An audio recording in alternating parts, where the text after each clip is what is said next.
여기는 이게 블루에로인가요? 네, 블루에로요. 블루에로 여기 사이즈하고 네, 저쪽에 있는 사이즈하고 네, 달라요. 네. 이거 똑같은 해 심은 거 아닌가요? 네, 맞아요. 작년에 예. 학번님께서 왔을 때처럼. 근데 네, 차이가 나는 이유가 네. 뭔가요? 두 개를 비교하려고 한 군데 모아봤습니다. 요거는 이제 아까 말씀하셨지만 대표님께서 이거는 이제 퇴비를 넣지 않은 화분이고요. 요거는 이제 퇴비가 들어간 화분이에요. 보시면 아시겠지만 이제 크기 차이, 성장 차이가 한눈에 비교가 되죠. 지금 요만큼 성장했는데 이건 이만큼이에요. 지금 한 뼘 반 정도 차이가 나고 있습니다. 대표님, 요거를 다시 한번 비교 설명 좀 해주시죠. 네. 이거는 아까 설명했듯이 퇴비를 같이 섞어서 준 거고요. 이건 안 섞어서 준 거예요. 봐주셔야 될 건 뭐냐면 이게 색감의 차이고 네. 건강 상태의 차이거든요.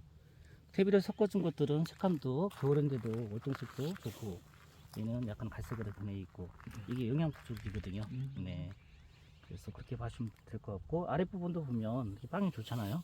네. 그죠?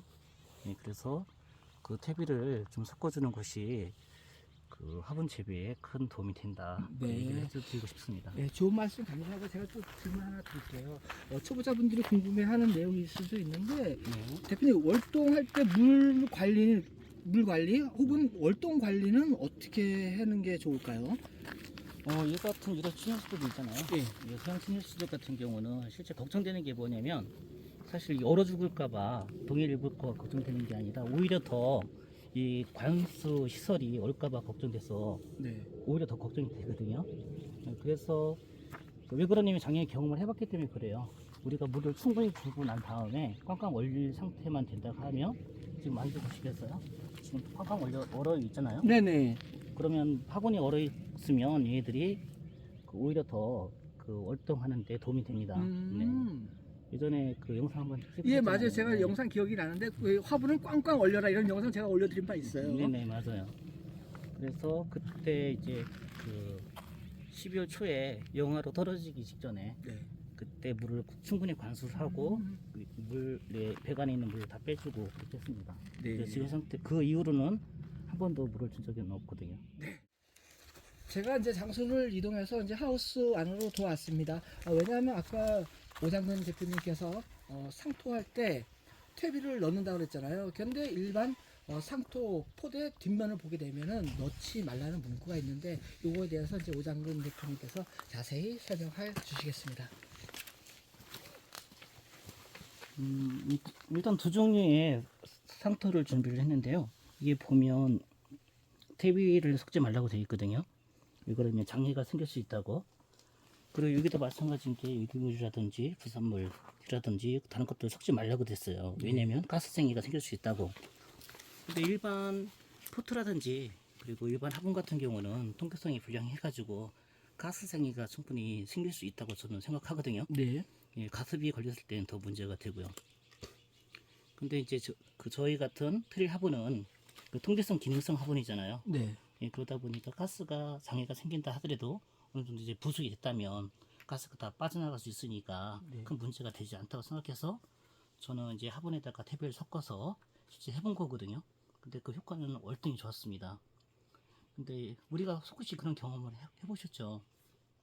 이 가수원 같은 데 보면 그 지금 이 시기에, 그러니까 그 이른 봄이죠. 네, 봄에. 이른 봄. 예. 예, 퇴비 같은 거를 이렇게 뿌리놓는 것들. 예, 예. 근데 그렇게 그 퇴비가 실제 나무를 생육시키는데 굉장히 도움을 많이 주거든요. 근데 그때 이제 멀칭을 한다든지 그러면 당연히 가스가 생기겠죠. 그렇죠. 그것처럼 일반 화분하고 그 통기성 기능 화분하고의 차이점이라고 생각하시면 될 것 같아요. 네.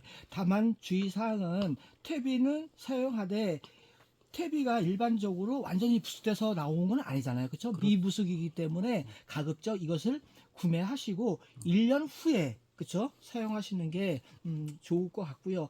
대표님, 그럼 여기 퇴비하고 상토하고 비율은 어떻게 하면 좋을까요? 보통 10대 1 정도가 좋을 것 같거든요. 그 상토가 그 10개라면 그 퇴비를 한 번 정도 섞어주는 게 네. 보통 맞을 것 같아요. 네. 근데 그 수목 생육에 따라서 그 좀 가감하면 될 것 같아요. 그건 자기만의 이제 어느 정도 수목에 대해서 좀 이해도가 높아야겠죠. 그 수목에 네. 대해서. 그거는 좀 경험치가 좀 필요할 것 같네요. 네네. 오 대표님께서는 상토에다가 퇴비를 넣어서 배양토를 만들어 쓰고 계십니다.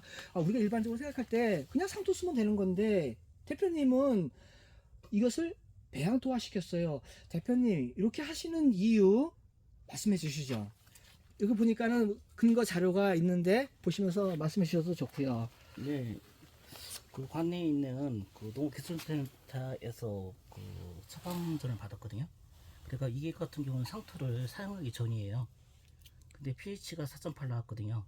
그리고 유기물은 7.3, 그리고 나머지들은 다 적정하게 나왔잖아요. 네. 그런데 사용한 이후 2년 뒤에 같은 상토를 갖다가 토양 검증을 검증을 했더니 pH가 5, 그리고 유기물은 같게 나오고요. 유인산이라든지 전기 전도가 굉장히 낮게 나왔어요.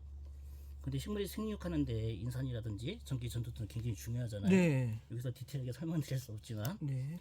근데 제가 상토에다가 TV를 약 10% 정도 섞어줬더니 네. pH가 6.3이 나왔어요. 산성이긴 한데 약산성이죠. 네. 식물이 가장 잘 자랄 수 있는 그런 상태의 pH라고 생각하면 되거든요.